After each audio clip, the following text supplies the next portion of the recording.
What's going on, everybody? Aiden from Birds vs. Boys here, coming to you after the Eagles improved to 6-2 on the season, and we are about at the halfway point of the NFL season through week 9 of 17 weeks. With the Eagles already having their bye, we're at the halfway point officially for them as well. So I wanted to go over some things we saw in the first half of the year and talk about how they can continue into the second half, whether that be positive, whether that be negative. So I have 5 takeaways from the first half of the Eagles season and how that impacts the team in the first half and how that will continue to impact the team down the stretch in the back half and potentially the playoffs as they sit tied with the Commanders for first in the NFC East. So, some can, like I said, some can be negative, some can be positive. I think we need to start with the ultimate positive here with this team, and that's number one is Saquon is actually even better than advertised. I cannot believe I'm saying that because coming into the season, we touched on it before any games were played, how excited I was as a Pennsylvania guy, as a Penn State family, how exciting it was to have Saquon on the team, and it felt surreal.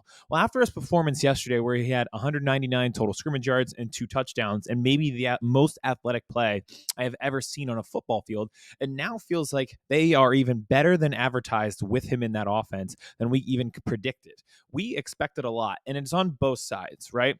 So when it comes to the Saquon side, he was always touted as if they just give him good offensive line play, he should be able to perform. Well, he's gotten that in Philadelphia. And the other part of that was him staying healthy. And through the first half of the year, he has been able to stay healthy. You'd say he would be a top 5 running back in the NFL. And he has been. I think looking around because of the McCaffrey injury, the one guy who's outpacing Saquon right now is Derrick Henry, who he himself could win MVP. He's on target to have 20 touchdowns and 2,000 yards. Well, Saquon might not be doing that, but he's doing phenomenal, and he's honestly looks even more athletic now than he did in his days with the New York Giants. Again, yesterday, the backwards hurdle is the craziest thing I've ever seen on a football field live while I was at the game. I don't think anyone's even attempted that on an NFL football field before. I've never seen anything quite like it.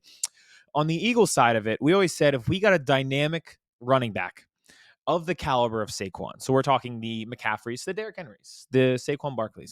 If we could just get a guy who was a dual threat, who can catch the ball out of the backfield and was also a great runner in the backfield as well, they would propel the offense. Well, they got that, and he is totally dominating an offense and kind of carrying them at times because AJ Brown left the game with the knee injury yesterday. He had missed time earlier in the season. Devontae Smith had missed time. There's been injuries on the offensive line. So we had always said, hey, if the Eagles could ever get that like dual threat pass catcher running back out of the backfield who can be a 3-down guy, they could really, really excel. And he's been carrying their offense so far this season. It's been so fun to watch. He has been just, again, it feels surreal that he even is an Eagle. Yesterday, you saw him for the first time in Kelly Green. And in the offseason, you're like, I just can't wait for the first time that we see him in that Kelly Green jersey, and it was even better than we thought. The wheel route touchdown again worked. This is it feels like if anybody plays CFB 25, it feels like some of those plays that are just unstoppable. The wheel route to Saquon Barkley feels unstoppable. They did it week 1 against the Packers. They did it yesterday for the first touchdown after the fumble on the punt return from the Jaguars. He's just been so good and has created a new dynamic to this offense that we thought was possible if we ever got a guy of his caliber, and it's been proven true even more so than we thought.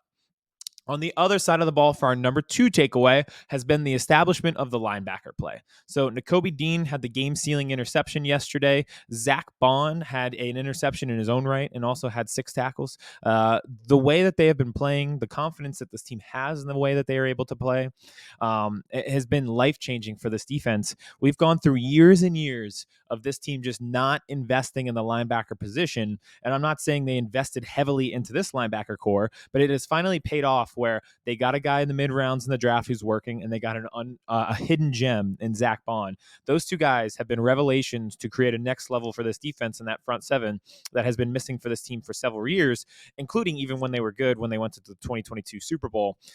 Last year was anemic. Nakobe Dean was hurt for the majority of the season. He actually got hurt twice. We were starting to feel like this may not happen with him because the knock on him coming out of college was that he was undersized, and then he immediately in his first game as a starter got hurt again later in the season. Zach Cunningham and Nicholas Morrow, who stepped in kind of off the street for the Eagles, just couldn't get it done in pass coverage and everything like that. Well, you've seen the increase in the ability for pass coverage with these linebackers, but also there's been some times, and it really stuck out yesterday, the open field tackling from these guys, their ability to meet running backs in the hole like Zach Bond did yesterday. They've just been far and away better than we've ever imagined. And it's a defense that we thought could struggle this year. I think what really is the glue that holds that together between a secondary that we thought was unproven and a pass rush that we thought was going to be unproven is those linebackers playing really, really well right there in the middle. So I think that's been huge. Over the past few weeks, this defense has been really, really dominant. It got a little skewed at the end of that game there, but you look at halftime, the Jaguars had 36 total yards, 2 turnovers, no points. It was a dominant performance. And even in the end, the Eagles defense really only gave up 16 because you had that weird fumble play that accounted for one of the Jaguars touchdowns. So they've just been great in the recent weeks coming out of the bye. And I think they'll continue to be that. And I'm glad we talked about it on our show this week, but part of the resurrection of this defense really has been allowing young guys to develop. Nakobe Dean is one of those guys. They didn't get a veteran linebacker off the street. They said he is the Mike of this defense as a linebacker. He is going to play. He is going to call the plays for our defense. He's excelled. And Zach Bond's been even better. He's been a tackling machine. So having an entire position group that has been cast aside for years from this front office now playing well is paying huge dividends for this defense as they continue to dominate. 3, this is where we kind of get negative, and hey, maybe some positive comes of this, though. We'll see. Bryce Huff has been non-existent in the pass rush this year. He was the big free agent signing that on the defensive side of the ball that was not Saquon Barkley. They gave him big money. They haven't really got anything in return. He was the replacement for Hassan Reddick. This has not really worked out for either team thus far, the Jets or the Eagles, in what was kind of like a pseudo trade where we both, they signed, or we traded Hassan Reddick to them, but then we signed Bryce Huff in return. So you just have gotten nothing from him. And then yesterday, he hurts his hand in warmups and only gets 4 snaps, but then they had him in late game crucial situations when the Jaguars were driving down a possession. So he gets 4 snaps, and the trade deadline's coming up. I don't know if Bryce Huff makes it the rest of the year. If the plan is to not use him, I would feel that he's getting traded. If there really is a hand injury, I can see why they didn't want to use him or anything like that. Or is there a hand injury because they don't want him to get further injured when they're trying to trade him? It just doesn't feel like he's a part of their plan. And Nolan Smith has been coming along really, really nicely, and they clearly want to utilize him. His snap count keeps increasing week after week. He has been another revelation. So no sacks from him yesterday, but the previous 3 weeks he had a sack in each of those games. There was a play yesterday where you could see what he does well and how his strength happens to help this defense. So there's a play where the defensive tackles of the Eagles get internal pressure. They kind of force Trevor Lawrence from the pocket. Well, when that pocket collapses and breaks down, he actually has the ability to get to the edge because the tackles had kind of collapsed it inside. And he has the ability to get outside, and he can really take off and get some yards with his legs. But the closing speed of Nolan Smith totally cuts that off. It was actually pretty remarkable to see because he doesn't look like a normal defensive end. The way he's running and pursuing Trevor Lawrence, he saves a play. Lawrence has to throw the ball out of bounds. It's almost a near sack for Nolan Smith. And I'm thinking to myself, that's really why he's on the field. Like, he has athleticism and speed that other guys just can't offer. And you saw it right there where the defensive tackles did their job. It collapsed the pocket, and then Nolan Smith is there to clean it up. So it's just kind of like how you want your defensive line to synchronize. And if Nolan Smith is able to do things like that, then yes, as a second-year player, he absolutely should be on the field. And we're getting rave returns from the 3 Georgia guys on that defense. We just touched on Nakobe Dean. We touched on Nolan Smith now. And the best of all of them is Jalen Carter, who had 6 pressures yesterday, 3 pressures against double teams. He's been as advertised. Another guy like Saquon is like, he as advertised might be underselling it. He's been dominant this year and was dominant yesterday as well. So that was number 3. Again, it's a negative, but maybe it turns into a positive. Maybe they're able to trade Bryce Huff. Maybe that means Nolan Smith becomes like the next big thing there. And as his snap totals start to increase. So we'll see. I think that is the guy, though. Like, he's been the biggest disappointment of the year, and I just don't know if he's in this team when we're doing the 5 takeaways at the end of the year. I'm either having Bryce Huff on this list as probably is still a disappointment, or he is a member of another team come that time. We'll see, but it just doesn't feel like it's happening for him right now. Number 4 on our 5 takeaways of the first half of the season, the offensive line play. So this has been pretty crucial to this the offense really figuring it out in this last month since the bye week, where it seems like they've been able to withstand injuries and still succeed. And there were questions on this line coming into the season, if you remember. Obviously, one, Jason Kelce retired. That flipped Cam Jurgens over to center. We had experience with him as a guard, and there were good returns, and he played well. But this was his first time taking over for a Hall of Fame center. His first time playing center for the Eagles. That opened a hole at guard, and we brought in Mekhi Becton. And it was a position battle between Mekhi and between Tyler Steen. And we're like, okay, well, Mekhi Becton's been on this like island of misfit toys there for the Jets, where he had been labeled a bust with them. And Tyler Steen was this day 2 kid in year 2. So what are we going to get from him? Does he take that next step? So far, they both have. Mekhi Becton's played really well when he's in there, and then he's been hurt twice, and Tyler Steen steps in nicely both times. Jordan Mailata's been out. He's obviously, we know how good he can be when he's in the lineup, and he's been good. And then Fred Johnson has stepped in for both tackles so far this year. And in terms of being a backup who has to play swing tackle, he's been really, really good in that role. Like, he's been a perfect backup. So you're getting good returns on 7 guys on your offensive line thus far. We know about Lane Johnson. He might be the best right tackle in football at this time. It kind of goes unsung because we've had to talk about other guys like Cam Jurgens stepping in for a Hall of Famer, or Fred Johnson stepping in for a guy like Jordan Mailata, who we know is pretty well established there at left tackle. And Mailata should be coming back soon. So yeah, I think it's been really, really good to see that it's been a variety of guys. It's not just, oh, Lane Johnson's awesome. And they were finally able to win a game this year when he went out of the game, and Steen and Fred Johnson filled in for Mekhi Becton and for Lane Johnson. So again, it seems like I compared it on our show last week, and I can do it again after this game. That offensive line has kind of felt like a Call of Duty zombies map when you make it far enough into the game, where if you kill one zombie, there's 7 more. And it just feels insurmountable to defeat them. That's how it's feeling with the Eagles offensive line so far this year. They've had injuries to 3 different guys at 3 different points, and they just fill in with guys, and they just keep rolling. And they keep paving holes for Saquon Barkley, and they've protected Jalen Hurts really well. And you can see what that's been able to do. Jalen Hurts does not have a turnover in the past month since the bye. 12 touchdowns, 0 turnovers. A lot of that is due in large part to great and dominant offensive line play. They have not skipped a step since Jason Kelce retired, and they had to find a new right guard. Number 5, and this is the number 5 takeaway. This is probably the most negative one. I hate to end it on a negative note because I think there's a lot of good returns so far in this year. So we'll take 30 seconds and do like a State of the Union on the Eagles and then get into number 5. So after the Eagles got demolished by the Tampa Bay Bucks, I said, that sucked, that hurt, but this team could really bounce back in this next month. They're playing 4 teams with losing records. They're going to get back on track health-wise through the bye week. Let's see what they could be. Well, they went 4 for 4. At times, it felt like they were pretty dominant. They won on the road in Cincinnati.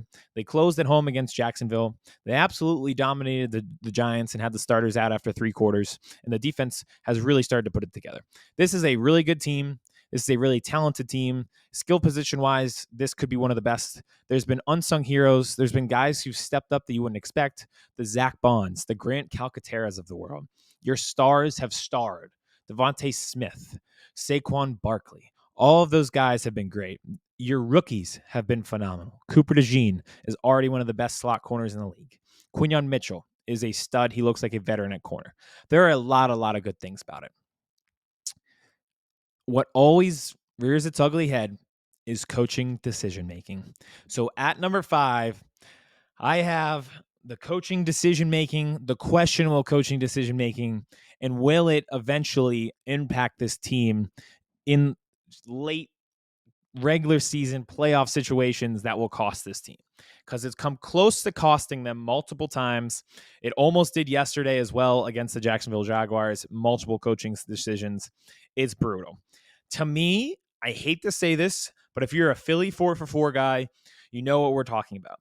Craig Kimbrell didn't wake up one day and become a nightmare out of the bullpen. For 3 months, we watched the Phillies. We watched him put runners on. We watched him struggle to close out at bats because he couldn't overpower guys. We watched him blow a few saves, and we said to ourselves, this is a problem. At some point when the stakes are high, this could be a huge issue. We're stuck with it for now. We're still winning for now. But when the stakes get higher, this could really plague our team. And in the NLCS, in the biggest moment of the season, with the World Series on the line, it did, and it finally fell apart. I have that same feeling with Nick Sirianni and the coaching decision making. It's fine now because we're winning, but it could be a huge issue when the stakes are high. So getting into it, for examples, yesterday, there is a what I call the 50-50 calls, whether it's going for it, going for 2-point conversions, when to kick field goals versus when to be aggressive. Those are quote unquote 50-50 calls.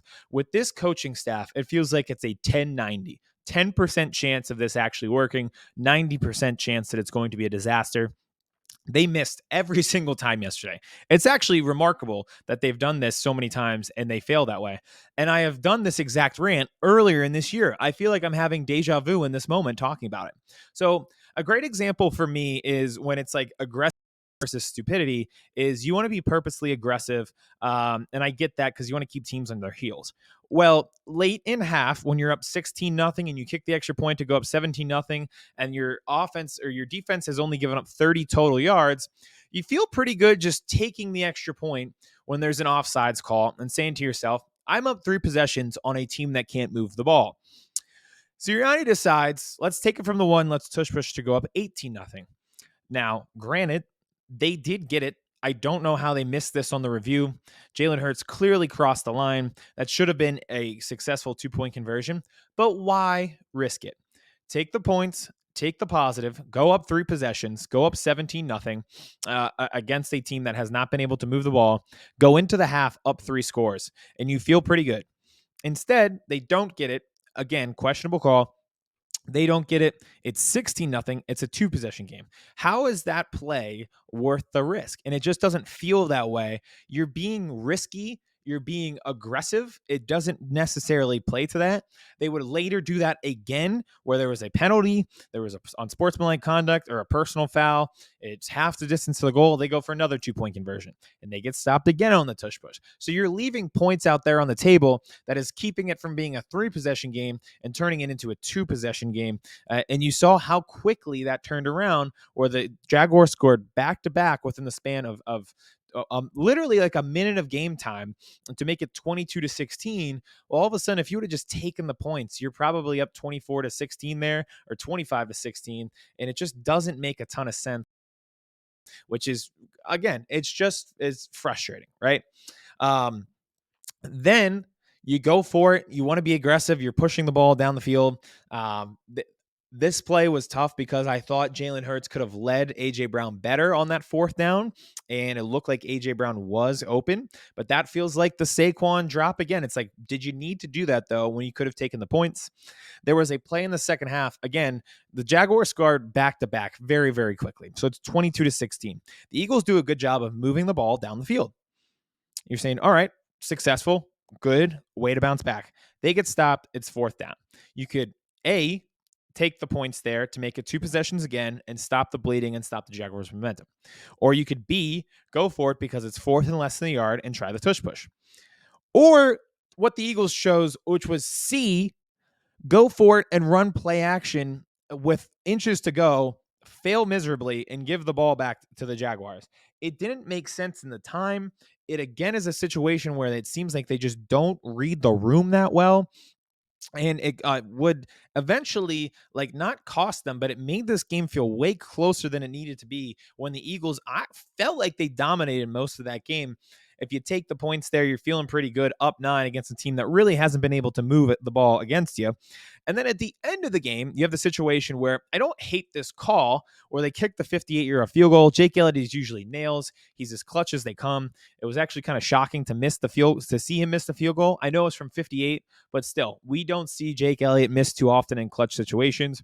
So I have no problem in them kicking there. My problem is you want to be like this edgy, aggressive team who's always going for it, and that's your mantra.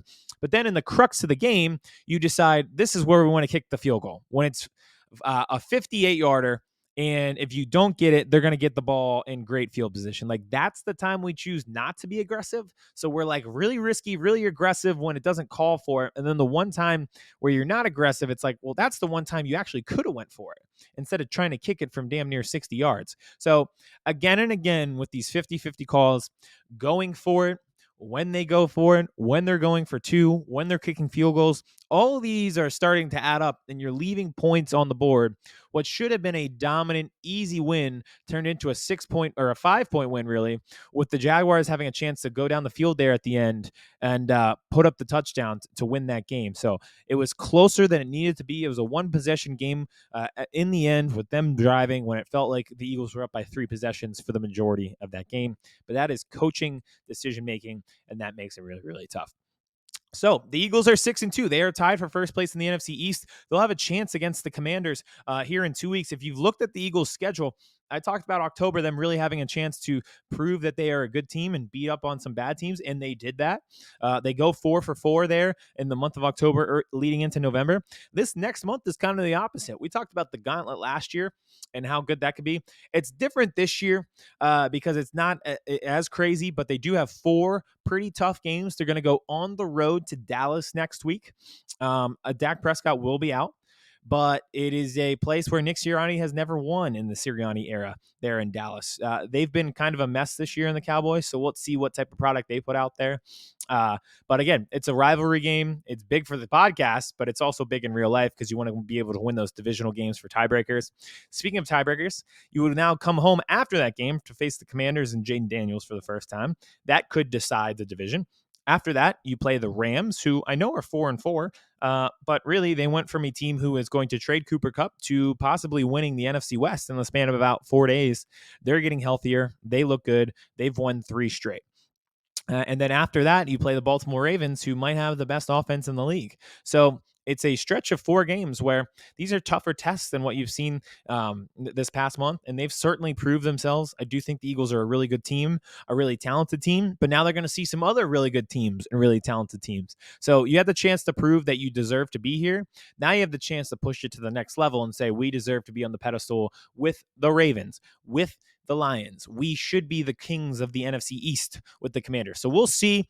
Again, so those are my 5 takeaways from the first half of the year. I think a lot of those same things you'll see in the back half of the year. It's a super exciting time. I think a lot of the fan base was bought in last week after the Bengals win, and they're bought in now after winning 4 straight, and this team has some serious momentum. Hopefully A.J. Brown is fine. Mulata should be back soon, and they get healthier and healthier. So we'll have our full show this week. Obviously, this is huge on Birds versus Boys. When it is Birds versus Boys week, we'll have a ton to cover with this upcoming matchup between the Eagles and the Cowboys. I appreciate all of your support, everyone who's followed our lives, everyone who's subscribed to our YouTube page. Keep that rolling in, and we'll see you later this week to break down Eagles versus Cowboys. Chris Hansen here, and I'm going to need you all to take a seat right over there and check out Birds versus Boys. I think you're completely right here, and I hate it. Yep. Hey, idiots. Stop doing dumb things. I got 2 phones. Upset alert. Upset alert. I might go insane. I think you're already there. There's no hope. Hope is gone. If this was an AFC North podcast, we'd be done in 15 minutes. Bob Hope. I'm going to drink bleach. That it? Be the team you promised me you were going to be this year! This is the Cautiously Hopeful podcast. I'll be watching.